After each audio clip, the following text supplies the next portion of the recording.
ఈరోజు రెసిపీ వచ్చేసి పరమాన్నం అండి. ఇది చాలా ఈజీ, ఎవరైనా ఈజీగా చేసుకోవచ్చు.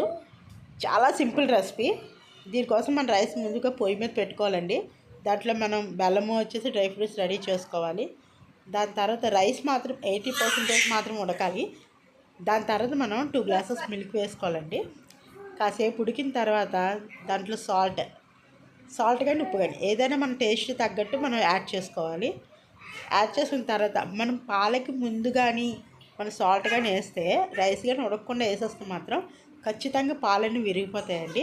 ఆ విరగకుండా ఉండాలి అంటేనే మాత్రం కొంచెం ఉడికిన తర్వాత ఉప్పు కానీ సాల్ట్ కానీ వేసుకోండి.